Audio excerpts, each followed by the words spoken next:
Всем привет! Сегодня наш последний день на Фукуоке, и мы решили поехать в место, в котором мы уже были, но не решились пойти. Это подводный музей, где можно нырять как с аквалангом, так и в Sea-Walker. Это тебе надевают специальный шлем, и ты ныряешь, ходишь, можно сказать, по дну, рассматриваешь кораллы, и по желанию могут снять видео и фото. Чтобы добраться в подводный музей, мы сейчас едем в порт Антхой, и оттуда на скоростном катере едем на архипелаг, на острова. И там уже эта платформа, она находится в Южно-Китайском море. Это место я вам показывала кратко в одном из предыдущих видео. Ну и покажу подробно еще сегодня.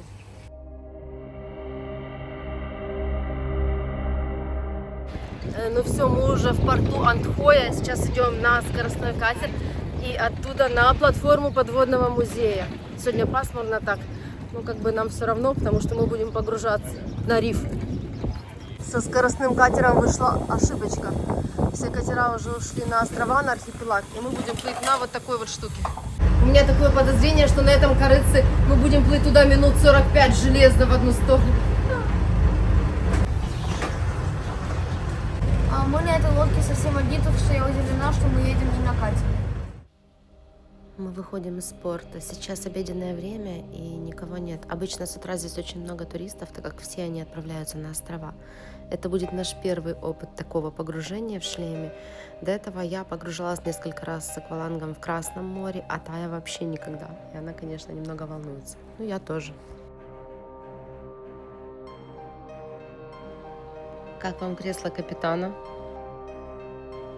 Над нами та самая канатная дорога, которая самая длинная в мире. Я ее показывала в одном из прошлых видео.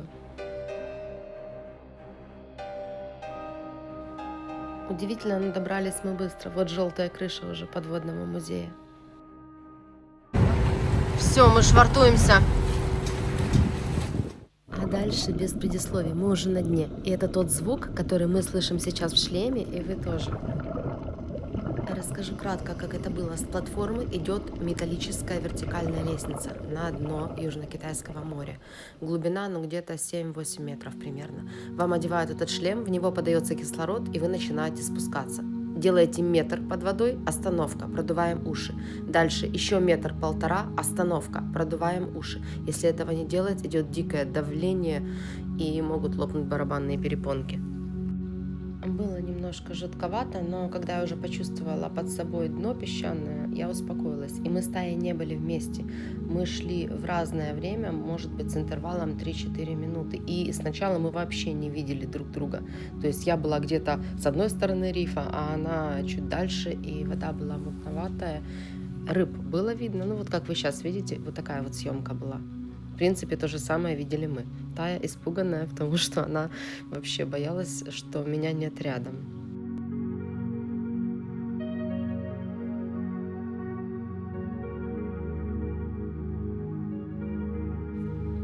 Потом уже на суше расскажем вам наши впечатления от этого погружения.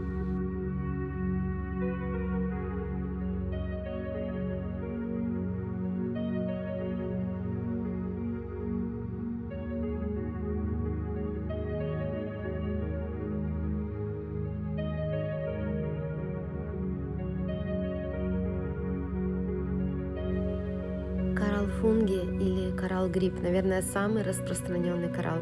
Его можно увидеть в любой части Сиамского залива. Кораллы фунги выполняют роль докторов в экосистеме кораллового рифа, помогая восстановиться рифу после каких-либо повреждений.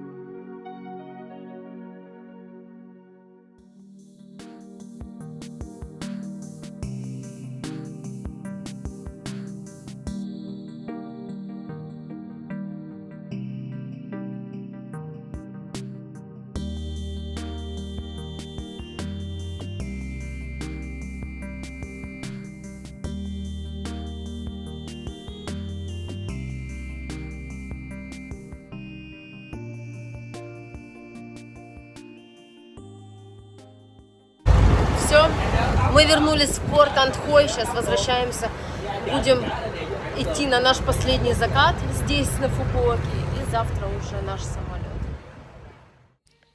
Выезжаем из Антхоя. Уличные рынки. Грязно, много торговцев. Но здесь всегда так. Это надо понимать. Вьетнам, он такой разный.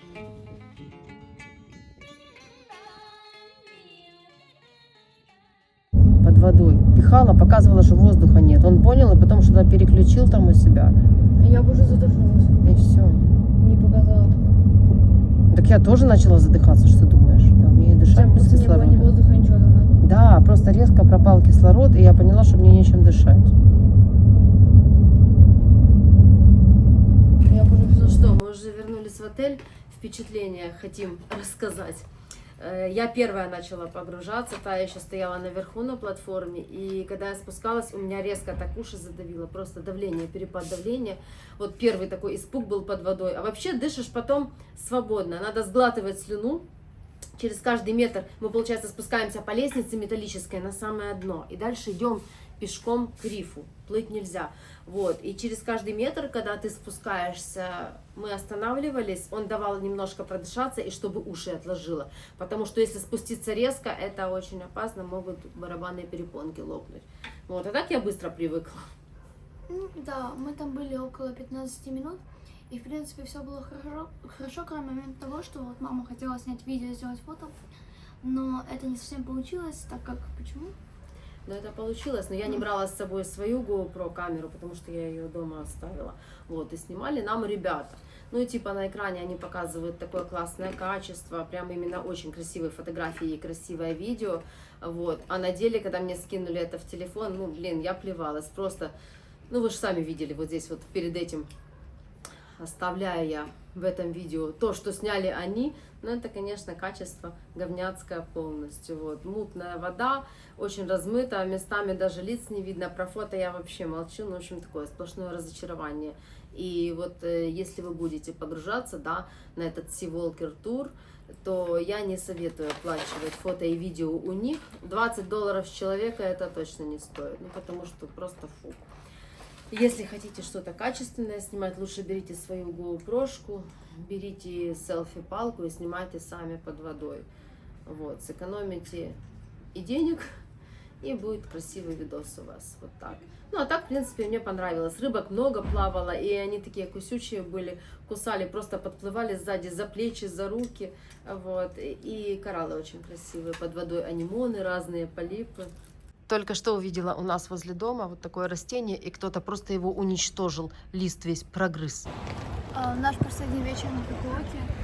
Может быть, мы еще вернемся в следующем году, но это не точно. Ну, вообще, мне здесь понравилось. 2 недели мы провели хорошо, за исключением моего кишечного вируса и больницы на огромную сумму денег. Ну, а так, в принципе, было все нормально. Пляжи хорошие, природа классная, люди добрые. Есть что посмотреть. Это не только пляжный отдых, да, чтобы чисто лежать на пляже, а очень много мы увидели интересных мест. Вот, и мне, в общем плане, понравилось. Ты бы хотела вернуться? Ну? Нет, но мне тут понравилось, можно сказать. А почему не хотела?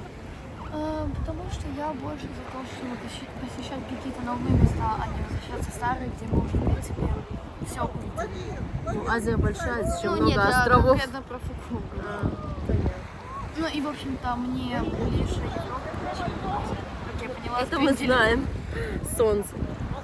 Так что я бы хотела. Вечер уже, садится солнце и достаточно много народу на пляже. А еще вот этот барчик вот здесь вот, там неплохо кушать. Мы здесь пару раз обедали и было относительно вкусно.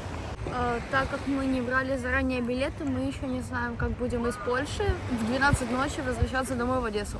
Потому что мы улетим отсюда примерно в 2 часа дня, вот примерно говорю. А по польскому времени будем там где-то к 11-12 вечера. Да, ночь не хочется на вокзале, конечно, там коротать в холоде. Но я думаю, пока что будет поезд какой-то до Пшемысля, а оттуда мы уже уедем. Ну, посмотрим.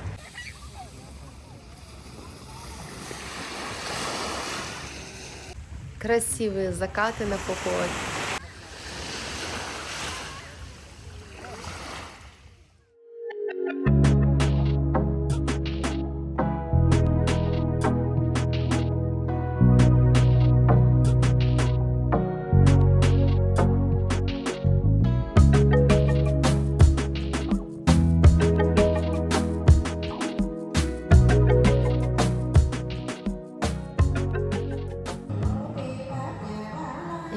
вечер, и мы зашли во вьетнамский храм.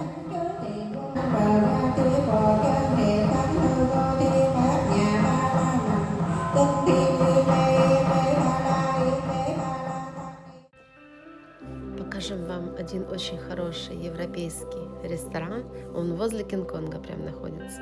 Это пиццерия, но здесь не только пицца.